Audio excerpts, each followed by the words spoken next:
Alright mga kapatid, welcome back ulit sa ating YouTube channel. For today's video guys, nandito tayo ngayon sa nataguriang Little Baguio ng Misamis Oriental, ang Matampa. Ayan, kung makita nyo mga kapatid, background natin, ang paligid ay nabalot ng fogs. Yun,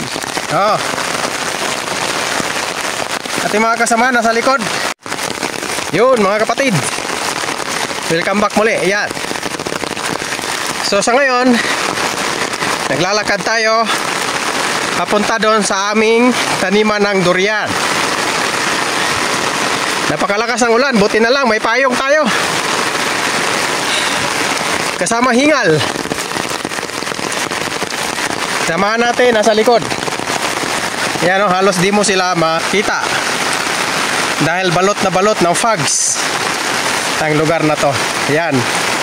So samahan nyo kami sa ating adventure papunta dito sa aming sakahan ng durian na nandito sa Little Baguio ng Misamis Oriental, ang Matampa.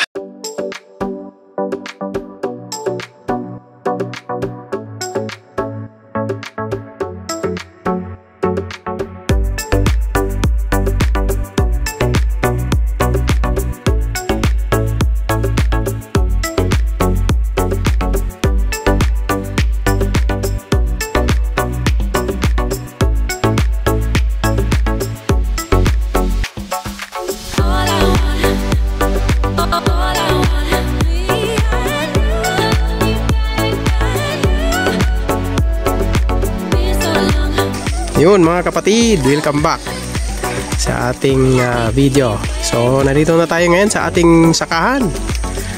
Yan. So ito ibiar na jackfruit. Actually meron na siyang bunga pero hindi lang ako sigurado kung tutuloy na ba itong bunga niya.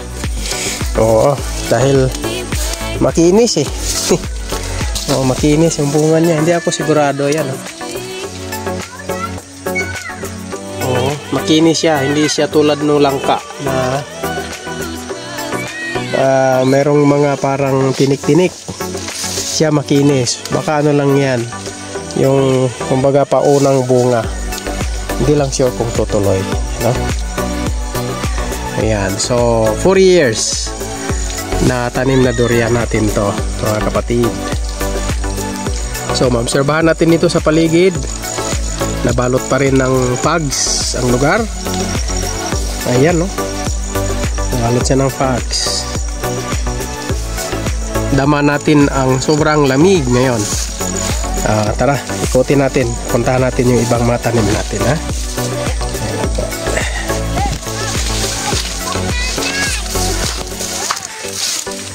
Ito medyo maliit pa to dahil pahabol lang yan pahabol lang yan dahil namatay yung una na tanim natin dito. Ang mga 4 years old na talaga na mga tanim na durian ay ito po sila.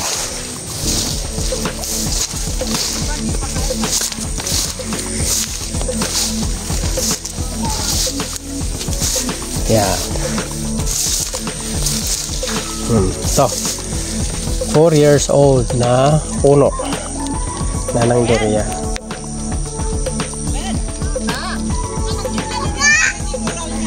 Since itong lugar na to kasi mga kapatid, pakalamig.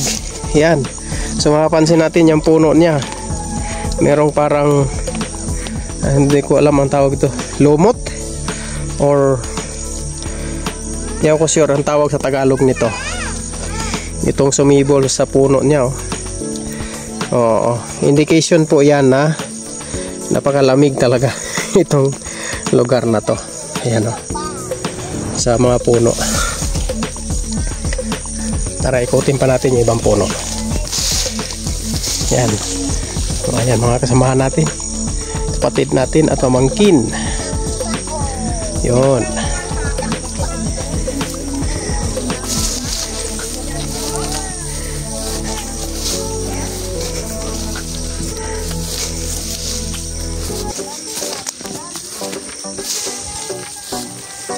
Yun.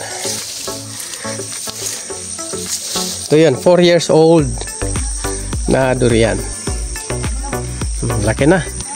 Pero medyo mababa. Mababa lang talaga ang puno dito. Ayan o.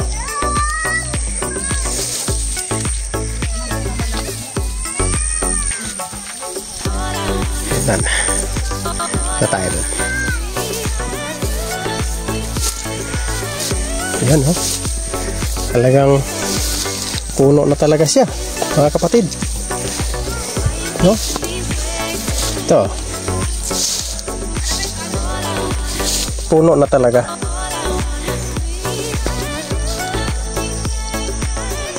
Yan.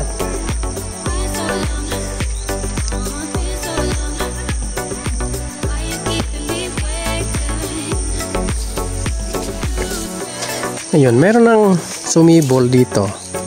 Ayan o. So, may sumibol. Pero hindi pa siya bulaklak. No? Lagay ko, ready na talaga tong puno na to. Ihintay na lang ng... Dahil noong nakaraang taon ay nag-produce na ng bulaklak. Pero hindi lang tumuloy. Sana ngayong season na to sa durian, sana tumuloy na siya. Yun.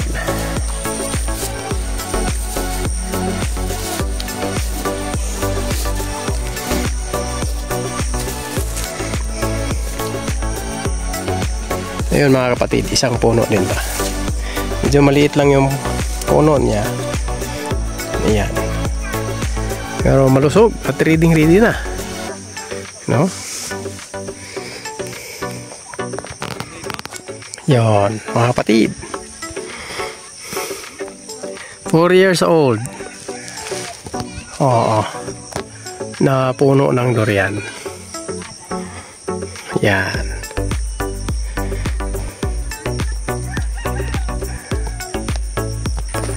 Yun mga kapatid. 4 years old. Durian. Ayan. Yun mga kapatid, welcome back sa ating video. Ayan. So time check, 2:40 na po ng hapon, 2:40 PM. Ayan. So as sa ma-observe natin, 2:40 PM pero wala talaga tayong madarama na init, no? Dito sa lugar na to. Talaga napakalamig. Ayan, sa paligid natin yung background, no? Ayan, no?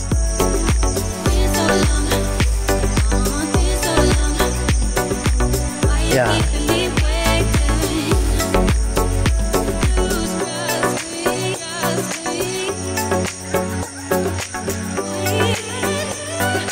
So napakaganda. Hindi uso ang summer dito mga kapatid sa lugar na to.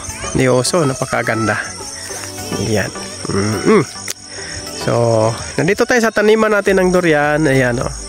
Sa background natin. Kaso lang ang pansin natin ng mga damo ay medyo makapal.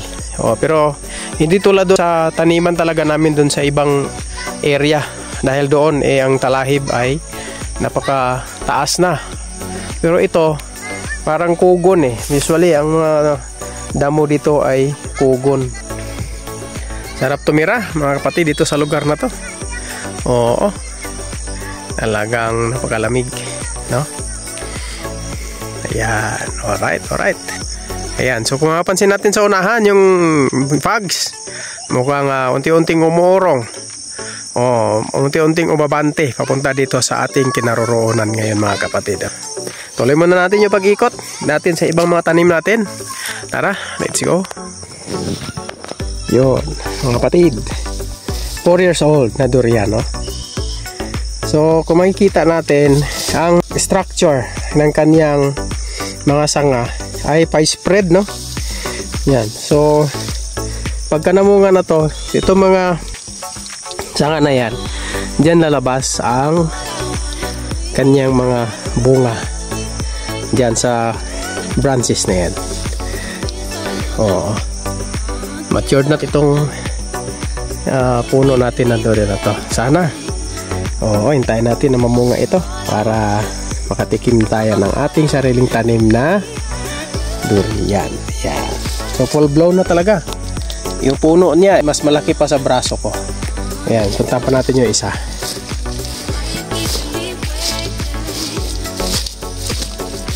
Ito yung isa mga kapatid. Ayan. Medyo maliliit ang kanyang mga dahon dito. Itong durian na to. Yun mga kapatid, dito pa rin tayo sa ating sakahan ng durian. Ayan. So ito yung kabuuan ng ating sakahan dito. Maliit lang to na portion na to. Maliit lang yan. Mga nasa 1,200 square meter.